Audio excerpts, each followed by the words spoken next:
Welcome back to all of you. आज हम लोग एक नया चैप्टर इसी सीरीज़ का एक नया चैप्टर देखेंगे।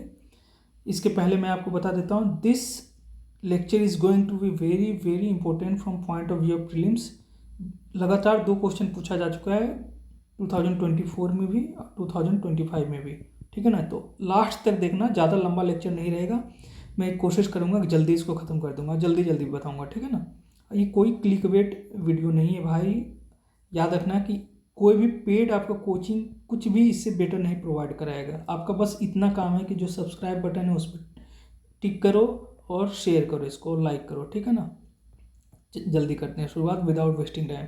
तो सोर्सेज इसका क्या क्या रहने वाला है मैंने पिछले क्लास में भी बताया, अगर देखा होगा। Fundamental of physical geography and physical environment 11th-12th का हम लोग पढ़ेंगे, एंड फिर आपका GC 11 पढ़ेंगे, ठीक है ना। इसी से पूरा रहेगा आपका चैप्टर। अब रिकैप देख लेते हैं कि लास्ट क्लास में हम लोगों ने क्या किया था। तो लास्ट क्लास में we study about the structure of the atmosphere. तो so our structure of the atmosphere consists of 5 part. क्या क्या लेयर है उसका?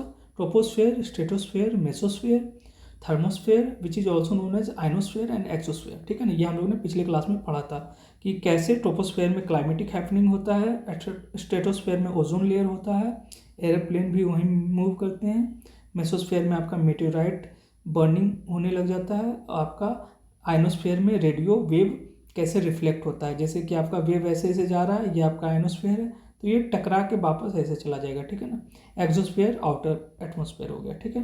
अब आ जाते हैं सोलर रेडिएशन, आज का यही है टॉपिक, ठीक है ना। Solar radiation, heat balance and temperature. अब देखो क्या होता है, इसको देखो अच्छा से, एक आपको मैं 1 मिनट, उसको मैं आपको अच्छा से इसको एक नया पेज पे देखो। सोलर रेडिएशन आपका ये जैसे आ रहा है ना, सोलर रेडिएशन, तो आपका अर्थ ऐसे होता है, टिल्टेड होता है, हमेशा याद रखना। तो सन अगर ऐसे यहाँ से आ रहा है ना, सन का रेडिएशन ऐसे आ रहा है, तो सन का रेडिएशन किस पार्ट पे ज़्यादा गिर रहा है? देखो आपका अगर सन का रेडिएशन देखोगे तो ट्रॉपिक्स पे ज़्यादा हो रहा है, आपका पोल पे कम गिर रहा है। समझ में आ रहा है?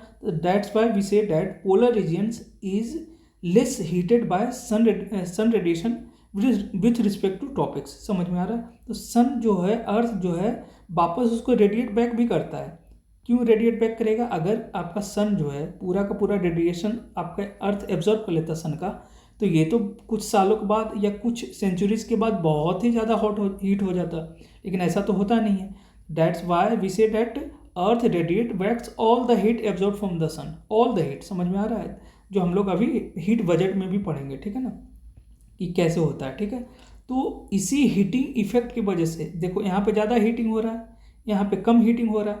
तो due to this there is creation of pressure difference. यहाँ पे ज़्यादा हीट होगा, यहाँ पे कम हीट होगा। तो यहाँ पे अगर ज़्यादा हीट हुआ तो एयर यहाँ से ऊपर उठेगा, तो लो प्रेशर होगा, लो प्रेशर जोन, यहाँ पे हाई प्रेशर जोन, तो यहाँ से एयर इसकी तरफ जाएगा, तो ये प्रेशर डिफरेंस क्रिएट होगा, जिसकी वजह से विंड का फॉर्मेशन भी होगा, ठीक है। अब आ जाते हैं सोलर रेडिएशन। सोलर रेडिएशन मैंने बता दिया कि कैसे कैसे होता है, कि कहीं कहीं पे सोलर रेडिएशन आपका ज़्यादा जाता है, जिसको हम लोग बोलते हैं कि डायरेक्ट रेडिएशन आ रहा है, कहीं स्लैंटिंग होता है ये रेज। अब स्लैंटिंग रेज में देखो, अच्छा से बता देता हूँ। स्लैंटिंग रेज ये आपका सोलर है, यहाँ पे अगर ये सन से आ रहा है रेज, ये सन से रेज आ रहा है, तो देख लो बहुत डिस्टेंस कवर कर रहा है, इतना डिस्टेंस कवर कर रहा है। यहाँ पे जो रे आ रहा है डायरेक्ट आ रहा है, उतना डिस्टेंस कवर नहीं कर रहा है। तो मोर इज द डिस्टेंस, याद रखना, उतना ही ज़्यादा उसके पार्टिकल, एटमॉस्फेयर के पार्टिकल से उतनी ज़्यादा रिफ्लेक्ट बैक होगा, वापस जाएगा, रिफ्लेक्ट बैक होगा, और स्कैटर भी उतनी ज़्यादा होगा।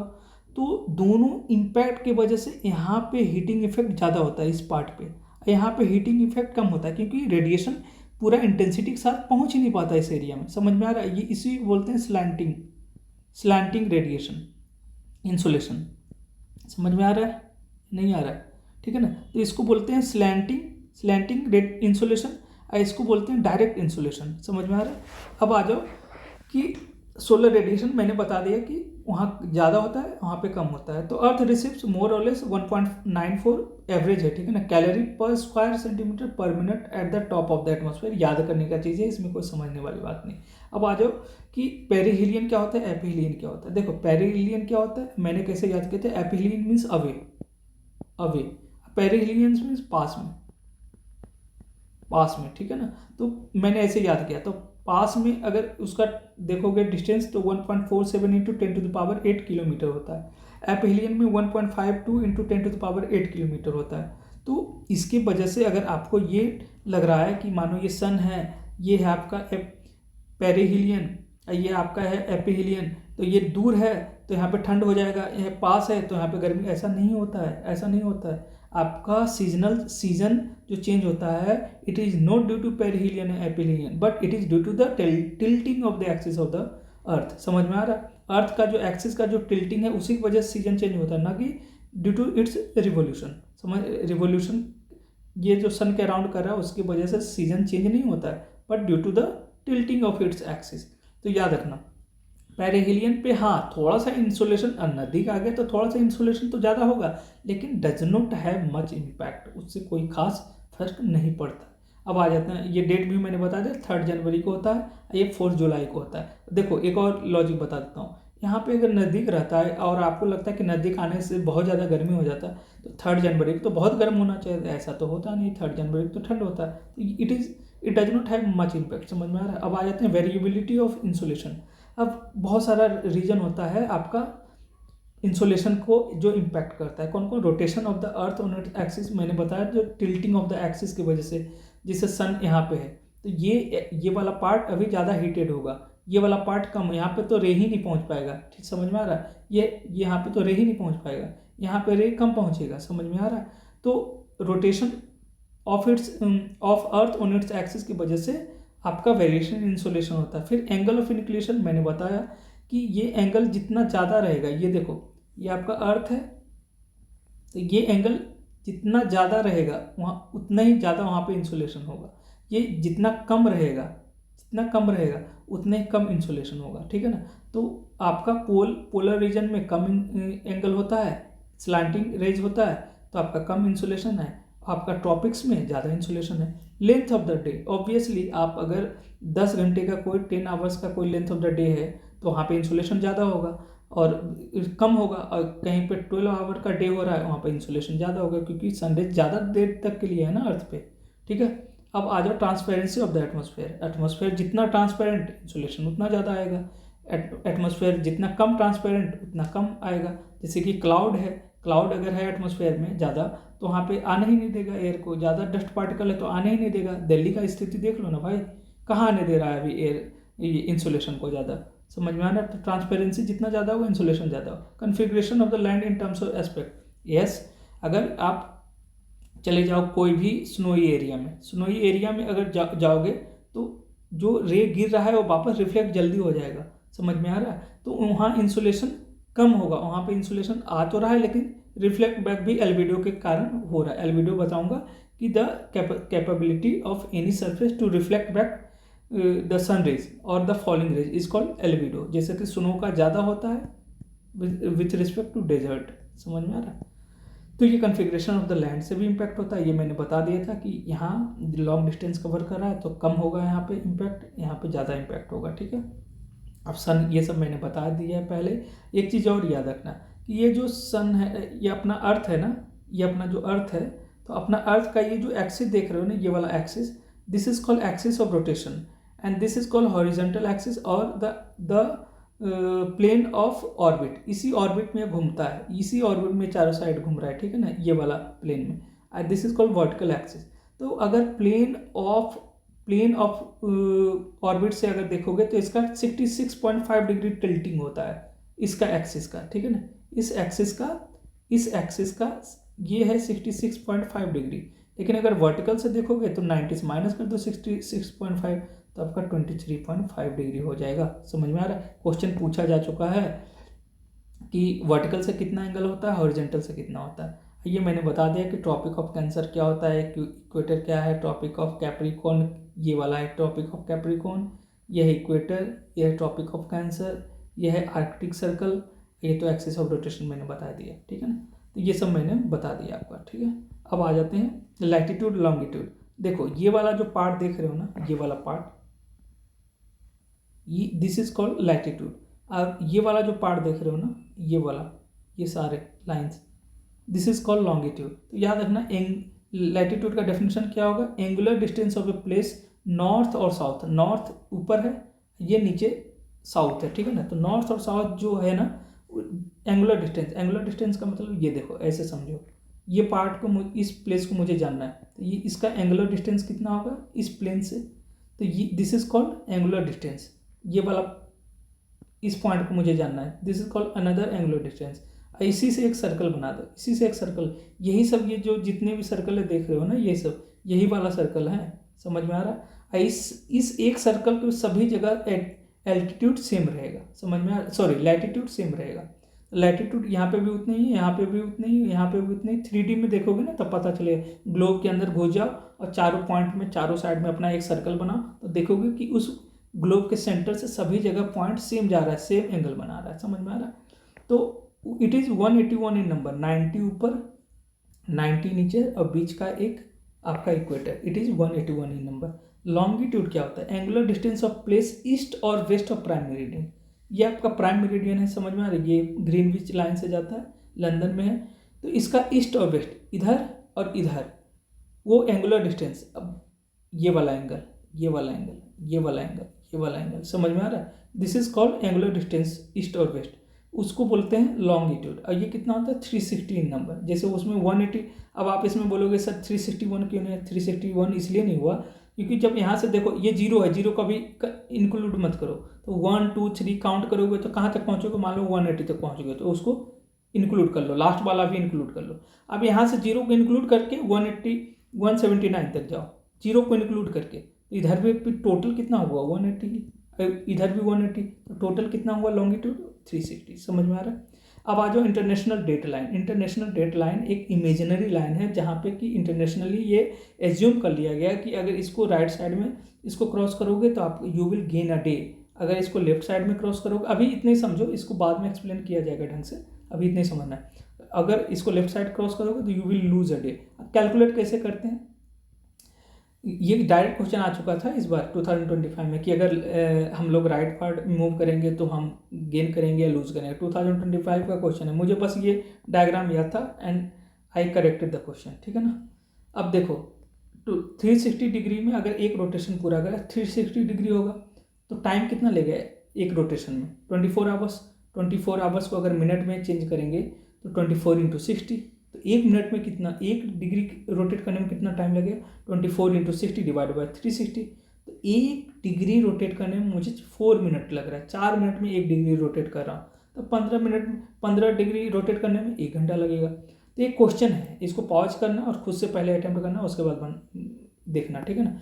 मानो कि ग्रीनविच में 5 AM हो रहा है, ग्रीनविच में प्राइम मेरिडियन में 5 AM हो रहा है, तो मुझे बताओ इंडियन स्टैंडर्ड टाइम 82.5 डिग्री पे कितना टाइम हो रहा होगा, तो मैं कैसे कैलकुलेट करूँगा, तो 82.5 है इंटू 4, एक डिग्री पे मैंने क्या बोला था 1 डिग्री पे 4 मिनट है, तो 82.5 डिग्री पे कितना मिनट हो गए, तो 82.5 इंटू 4 डिवाइडेड बाई 60, तो 60 जैसे हुआ दोनों को कट पिट करोगे तो 5.5 आवर आ जाएगा। तो अगर यहाँ पे हो रहा है आपका 5 AM तो आपका इंडिया में होगा 10:30, समझ में आ रहा है, 5.5 ऑलवेज अहेड ऑफ ग्रीनविच। अब आ जाओ inclination of rays. Inclination of rays मैंने पहले बताया कि जब ज़्यादा स्लांटिंग होगा तो ज़्यादा एरिया कवर करेगा, ज़्यादा एनर्जी डिस्ट्रीब्यूट होगा, हमारा ये एरिया ज़्यादा गर्म नहीं होगा। तो स्कैटरिंग भी ज़्यादा होता है, जब इंक्लिनेशन होता है तो स्कैटरिंग भी ज़्यादा होता है क्योंकि डिस्टेंस ज़्यादा कवर करना पड़ता है। जो डायरेक्ट अगर आते हैं तो इतना ही दूर कवर करना पड़ रहा है एटमॉस्फेयर में, समझ में आया। लेकिन जब स्लांटिंग होगा तो देख लो इतना दूर एटमॉस्फेयर आपका जो है इतना ज़्यादा डिस्टेंस कवर करना पड़ा है। तो more is the distance taken by the sun rays, more is its scattering by the particles of the atmosphere. अब पार्टिकल्स कौन कौन से स्कैटर होंगे, तो छोटे छोटे पार्टिकल्स हैं जिसको बोलते हैं हम लोग रेले। ये सब आपको पढ़ना नहीं है, मैं बस बता देता हूँ, रेले स्कैटरिंग, ठीक है ना। तो रेले स्कैटरिंग बोलता है कि जितना छोटा पार्टिकल होगा और वेवलेंथ जितना छोटा होगा उतना ही ज़्यादा स्कैटरिंग होगा। तो हमारा वेवलेंथ क्या होता है, वी ग्योर GYOR, ठीक है ना। तो वेवलेंथ किसका ज़्यादा है, इन लोग का कम ही है वेवलेंथ, इसका वेवलेंथ ज़्यादा है, तो इसका स्कैटरिंग हो जाता है सबके लगभग विवग्योर का। तो विवग्योर जैसे स्कैटर होता है तो you will see the blue sky, क्योंकि स्कैटर हो गया स्काई में चला गया, तो मुझे लगता है कि स्काई पूरा ब्लू है। समझ में आ रहा है, क्योंकि इसमें डोमिनेंट कलर विवग्योर में सब मिलाओगे तो लगभग ब्लू ही दिखाई देगा। लेकिन अब जब सवेरे उठते हो तो और शाम को जब होता है तो अब देखते हो सन का कलर रेड रहता है। क्यों होता है, उसका ब्लू क्यों नहीं होता है? बिकॉज विवग्योर में से VIG तो चला गया वापस, हमारे आंखों में पहुंच क्या रहा है, YOR लगभग रेडिश, ऑरेंज रेड येलो, यही ना पहुंचेगा हमारे आंखों में, इसलिए हमें क्या दिखाई देता है, रेड इन कलर। आपका सन सवेरे और शाम को रेड इन कलर दिखाई देता है, ठीक है ना। अब आ जाते हैं spatial distribution insolation at earth surface. अब अर्थ सरफेस पे कैसे कैसे डिस्ट्रीब्यूट होता है, तो ये मैंने आपको पहले बताया कि इक्वेटर, अब आपसे कोई क्वेश्चन पूछ सकता है ये कि इक्वेटर पे ज़्यादा हीटिंग होता है, इंसोलेशन ज़्यादा आता है, इक्वेटर पे ज़्यादा आता है या सब ट्रॉपिक पे आता है? कहाँ पे आता है? सब ट्रॉपिक पे आता है। कहाँ पे आता है? तो आंसर होना चाहिए सब ट्रॉपिक, बिकॉज सब ट्रॉपिक पे आपका डेजर्ट है, वहाँ क्लाउडीनेस कम होता है। अब क्लाउडीनेस कम है तो ऑब्स्ट्रक्शन कम होगा, आराम से आएगा वहाँ से रेज। लेकिन आपका इक्वेटर पे तो आपको पता है कि इवापोरेशन ज़्यादा होता है, इवापोरेशन ज़्यादा है तो क्लाउड भी ज़्यादा है, क्लाउड ज़्यादा है तो आपको आने ही नहीं देगा ज़्यादा रेज को, तो ऑब्स्ट्रक्शन ज़्यादा होगा। ऑब्स्ट्रक्शन ज़्यादा होने की वजह से आपको ज़्यादा दिक्कत होगा रेज को पहुँचने में। यहाँ पे हमारा फिर से इंसोलेशन कम होगा।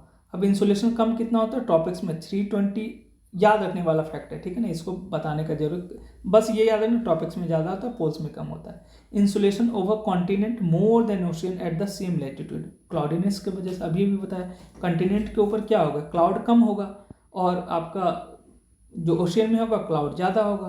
तो क्लाउड ज़्यादा होने की वजह से क्या होगा, रेज को आने नहीं देगा, रेज को आने नहीं देगा तो इंसुलेशन कम होगा। तो याद रखना ओशियन में इंसुलेशन कम होता है और आपका कॉन्टिनेंट में ज़्यादा होता है, सेम ही लैटिट्यूड पे। सेम लैटिट्यूड का मतलब same position with respect to equator. समझ में आ रहा है? अब आ जाते हैं heating and cooling of atmosphere. तो ये 4 टाइप से होता है, conduction, convection, radiation and advection. देखो सब कुछ को अच्छा समझा देता हूँ, सब कुछ को देखो। ये कंडक्शन क्या होता है, ये बॉडी है, ये बॉडी है, दोनों कॉन्टैक्ट में है और दोनों का टेम्परेचर अलग अलग है, तो दोनों एक दूसरे को, दोनों में फ्लो होगा हीट, तब तक फ्लो होते रहेगा जब दोनों का टेम्परेचर सेम ना हो जाए। This is called conduction. ये कंडक्शन कहाँ होता है? It takes place near the surface of the earth, earth के सरफेस के पास होता है, ठीक है ना। कन्वेक्शन क्या होता है? जस्ट इसके ऊपर जब ये जाने लग जाता है ना, दिस इज कॉल्ड कन्वेक्शन। और रेडिएशन क्या होता है? रेडिएशन 2 टाइप का होता है। रेडिएशन 2 टाइप का कौन कौन सा होता है? एक तो होता है इनकमिंग रेडिएशन, सोलर रेडिएशन, ठीक है ना। एक होता है टेरेस्ट्रियल, जो आप मैंने अभी बताया ना कि आपका जो अर्थ है हीटअप हो गया, हीटअप होने के बाद रिलीज करेगा बाद में heat, this is called terrestrial radiation. तो रेडिएशन की वजह से हो गया।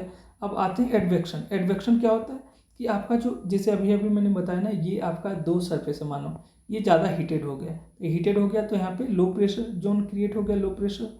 यहाँ पे हाई प्रेशर मानो था, यहाँ पे हाई, तो हाई प्रेशर से लो प्रेशर की तरफ जो एयर जा रहा है ना, किधर जा रहा है? हॉरिजेंटली मूव कर रहा है, horizontally, this is called advection. तो एडवेक्शन क्या होता है? Transfer of heat through horizontal movement of air. For example लू जानते होंगे ना, नॉर्थ इंडिया में बिहार के जो लोग होंगे, चाहे जो वेस्ट बंगाल और यूपी के जो होंगे, उनको पता होगा लू क्या होता है। लगभग दोपहर के बाद 2-3 बजे आप बाहर निकलोगे गर्मी में तो बहुत तेज़ गर्म हवा लगेगा, दिस इज कॉल्ड लू। तो ये एडवेक्शन के कारण ही होता है। ये सब मैंने डायग्राम से बता दिया कि ये हुआ कंडक्शन, ये रेडिएशन, ये आपका कन्वेक्शन, ये सब मैंने बता दिया, ठीक है ना। अब आ जाओ हीट बजट ऑफ द अर्थ। देखो सबका मैं पहले बता रहा हूँ, सबका नोट्स मिल जाएगा, आराम से बस पढ़ते जाओ जो जो बोल रहा हूँ।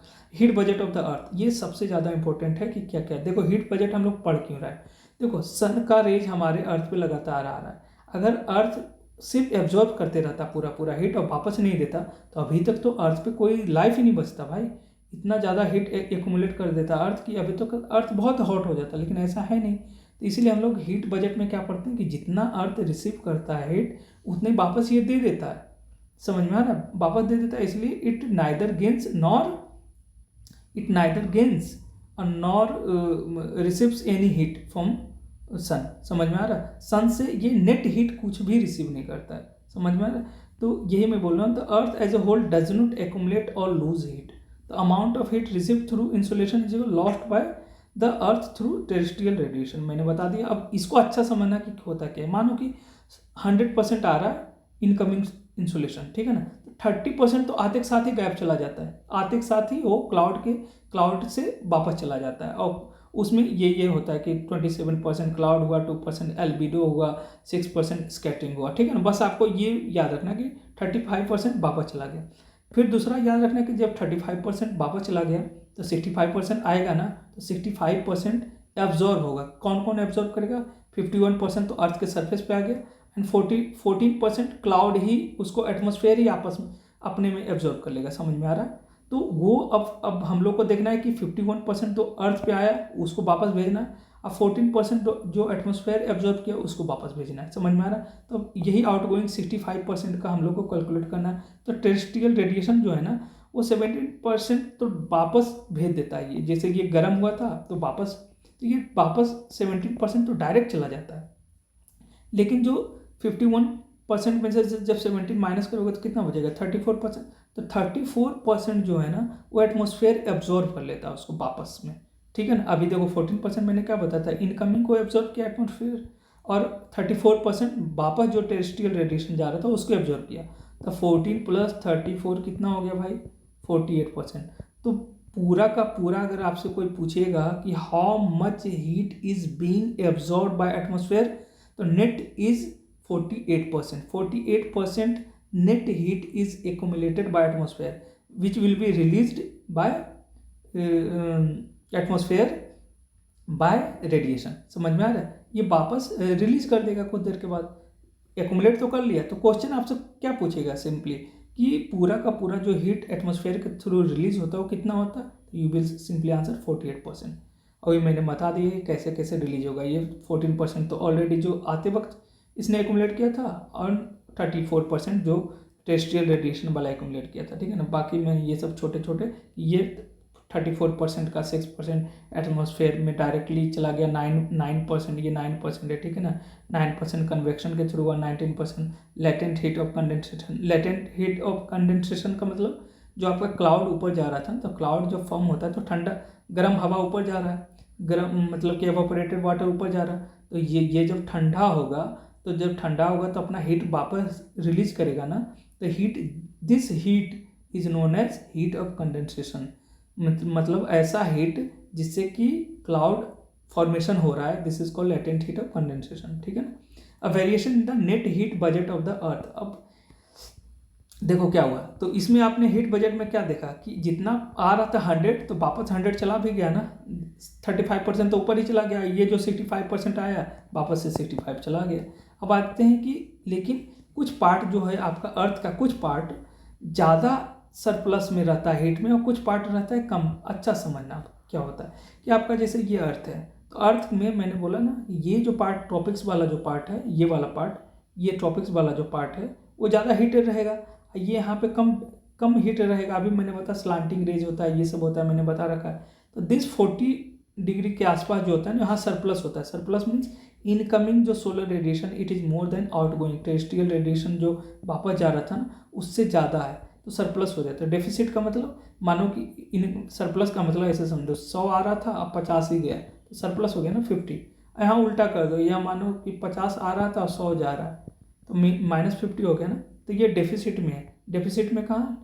आपका टेम्परेट रीजन और पोलर रीजन में डेफिसिट में हो रहा है। समझ में आ रहा है? मीन्स आउटगोइंग ज़्यादा हो रहा है, इनकमिंग कम आ रहा है, तो हीट सरप्लस। लेकिन ऐसा अगर होगा, लगातार चलते रहेगा ऐसा, फिर तो भाई बड़ा प्रॉब्लम हो जाएगा। आपका टेस्ट जो ट्रॉपिक वाला एरिया बहुत ज़्यादा हीटेड हो जाएगा, ये बहुत ही ज़्यादा कोल्ड हो जाएगा ये वाला एरिया। ऐसा होता नहीं है। It is being redistributed through wind and ocean current.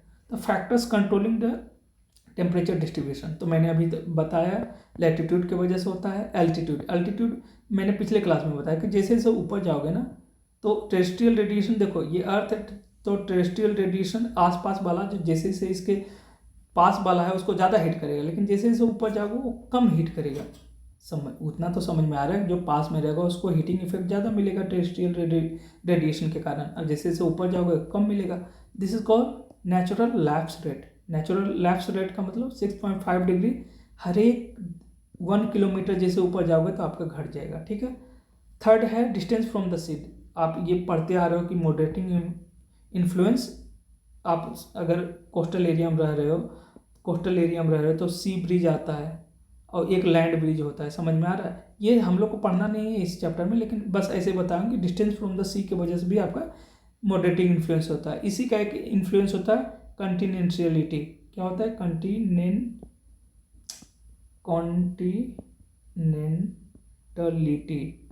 कॉन्टिनेंटलिटी क्या मतलब, क्या होता है? एक कॉन्टिनेंट के अंदर इतना अंदर बैठे हुए कि आपका सी का इफेक्ट इसमें आ ही नहीं रहा, तो यहाँ पे बहुत ज़्यादा गर्मी भी हो जाएगा, बहुत ज़्यादा ठंडा भी हो जाएगा, ठीक है ना, मॉडरेटिंग इन्फ्लुएंस नहीं आ पाएगा। अब आ जाते हैं fourth, air mass and ocean current. आपको पता है वार्म एयर मास रहेगा तो टेम्परेचर ज़्यादा होगा। वैसे आपको पता है कि अगर कहीं पे ओशन करंट ज़्यादा वार्म रहेगा तो वहाँ का इन्फ्लुएंस जो होगा कोस्टल एरिया पे ज़्यादा वार्म होगा। जैसे नॉर्वेजियन करंट आप जानते होंगे कि नॉर्वेजियन करंट जो होता है it is a part of north Atlantic drift के वजह से यहाँ पे जो एयर आता है ना यहाँ पे, तो उसकी वजह से क्या होता है कि यहाँ पे स्नो या आइस जमने नहीं देता ज़्यादा, ठीक है ना, नॉर्वेजियन करंट की वजह से। वैसे पेरू करंट हो गया, ब्राज़ीलियन करंट हो गया, ये सब की वजह से गर्म होता है, ठीक है ना, आसपास। अब आ जाते हैं हम लोग एक बहुत ही इंपॉर्टेंट जो ऑलरेडी 2025 में भी पूछा गया, 2026 में भी पूछा गया। देखो ये कॉन्सेप्ट अच्छा समझना, दिस इज कॉल्ड आइसोथर्म। इसको क्या बोला जाता है? आइसोथर्म। ये वाला लाइन मीन्स ये ऐसा लाइन है जहाँ पे सभी जगह टेम्परेचर सेम रहेगा। और जैसे जैसे ट्रॉपिक्स की तरफ बढ़ोगे, जैसे ये है आपका इक्वेटर, ये आपका इक्वेटर है 0 डिग्री पे, तो जैसे जैसे ट्रॉपिक्स की तरफ बढ़ रहे हैं, देख रहे हो आइसोथर्म बढ़ते जा रहे हैं 20 डिग्री 30 डिग्री, क्योंकि आपको पता है कि इक्वेटर के तरफ जब जाओगे, साइड में जाओगे, you will gain more heat. तो मोर हीट में मीन्स मोर टेम्परेचर, तो ज़्यादा टेम्परेचर होगा तो आइसोथर्म आपका लाइन ज़्यादा आएगा, 20 आएगा, 10 यहाँ 10 आएगा, 20 आएगा, फिर हो सकता है 25 आ जाएगा, समझ में आ रहा है। तो यहाँ क्वेश्चन क्या पूछा था कि इन जुलाई और इन जनवरी, ऐसे क्वेश्चन था, ये आपका जो आइसोथर्म है वो कॉन्टिनेंट के ऊपर नॉर्थवर्ड मूव करता है, ट्रू और false? Yes it is true, कि देख रहे हो जुलाई में क्या हो रहा है, आपका कॉन्टिनेंट ज़्यादा हीटेड होगा विथ रिस्पेक्ट टू जो ocean, because ocean has specific heat lesser than your continent, sorry ocean has higher specific heat. Water है ना इसमें, तो वाटर में स्पेसिफिक हीट ज़्यादा होता है, और स्पेसिफिक हीट अगर ज़्यादा होगा तो ये देर से ठंडा भी होगा और देर से गर्म भी होगा, समझ में आ रहा है, गर्म भी देर से होगा और ठंडा भी देर से होगा। इसलिए इसका टेम्परेचर अगर 5 डिग्री मान लो ऐसे यहाँ पे है, तो इसका टेम्परेचर जुलाई में फिर 20 डिग्री होगा, समझ में आ रहा है। ये ज़्यादा चेंज नहीं होगा, मैं फिर से बोल रहा हूँ, ये ज़्यादा चेंज नहीं है। ये ठंड में भी 5 डिग्री के आसपास ही मिलेगा और गर्मी में भी 5 डिग्री के आसपास मिलेगा, बहुत ज़्यादा डिफरेंस नहीं आता, समझ में आ रहा है। तो यहाँ पे टेम्परेचर देख लो ज़्यादा हो जाएगा कि जुलाई में कॉन्टिनेंट पे आते हैं, because continent is made up of clay, loam, समझ में आ रहा है, सैंड पार्टिकल्स, ये सबसे बना होता है, तो ये जल्दी इसका टेम्परेचर राइज कर जाता है, इसका नहीं करता है, समझ में आ रहा है। तो ये it will move northward towards continent and southward in the ocean, समझ में आ रहा है। ये दोनों है, it is true for both, आपका नॉर्दर्न हेमिस्फीयर के लिए भी और साउदर्न है, देख रहे हो नॉर्थवर्ड मूव कर जाता है जब कॉन्टिनेंट पे जाते हो, एंड साउथवर्ड मूव कर जाता है जब आप ओशन में आते हो, समझ में आ रहा है। But it is just reverse in case of therm, ये ठीक है ना, इन केस ऑफ जनवरी। तो जनवरी में क्या होता है, नॉर्थ अटलांटिक ड्रिफ्ट है, मैंने बताया था कि ये वार्म करंट का पार्ट होता है। तो जैसे ही आप जनवरी में आते हो तो उल्टा हो जाता है, क्यों? क्योंकि अब टेम्परेचर और इसका कॉन्टिनेंट का बहुत ज़्यादा ठंडा हो जाए, मैंने बताया जितना ज़्यादा गर्म उतनी ज़्यादा ठंडा, तो बहुत ज़्यादा ठंडा हो जाएगा, तो ये तो गर्म ही है अभी भी, उतना ही है इसका टेम्परेचर लगभग ओशन का, तो इसलिए इसका नॉर्थवर्ड मूव कर जाता है ओशन का, और इसका साउथवर्ड मूव कर जाता है, उल्टा हो जाएगा जस्ट उसका, समझ में आ रहा है। Same for southern hemisphere. और एक चीज़ और देखना है कि जितना भी टेढ़ा मेढ़ा ज़्यादा देख रहे हो ना आइसोथर्म का, ये नॉर्दर्न हेमिस्फीयर में है, साउदर्न हेमिस्फीयर में उतना टेढ़ा मेढ़ा नहीं देख रहे हो। रीजन क्या है? Because northern hemisphere has more continent, यहाँ पे कॉन्टिनेंटल मास ज़्यादा है, साउदर्न हेमिस्फीयर में ज़्यादा नहीं है। साउदर्न हेमिस्फीयर में क्या है, सिर्फ आप देखोगे ओशन ही ओशन है, ठीक है ना। आज के लिए बाकी मैंने सब कुछ अच्छा से एक्सप्लेन कर दिया, आप देख लेना ये सब। नोट, एक चीज़ और याद रखना कि अगर आपसे क्वेश्चन पूछेगा कि सबसे ज़्यादा जो वेरिएशन गर्मी और ठंडा में कहाँ होता है, आपका कॉन्टिनेंट का किस पार्ट में होता है, पोलर रीजन में होता है या आपका किसी और पार्ट में, तो किसी और पार्ट में, तो यूरेशियन यहाँ पे होता है, ठीक है ना। आपका यहाँ पे होता है कहीं पे, ये वाला। This is called continental effect. अभी अभी मैंने बताया था कॉन्टिनेंटलिटी इफेक्ट, कि it is far away from sea, ठीक है ना, ये बहुत ज़्यादा दूर होता है ओशियन से, तो यहाँ पे बहुत ज़्यादा गर्मी भी होता है, बहुत ज़्यादा ठंडा होता है, तो ये डिफरेंस क्रिएट कर देता है गर्मी और ठंडा के बीच में लगभग 60 डिग्री का, ठीक है ना। अगर अच्छा लगे लेक्चर तो इसको सब्सक्राइब करो, शेयर करो एंड लाइक करो, ठीक है ना। Thank you. इससे भी बेटर लेक्चर अगले क्लास में लाऊंगा। Thank you, bye.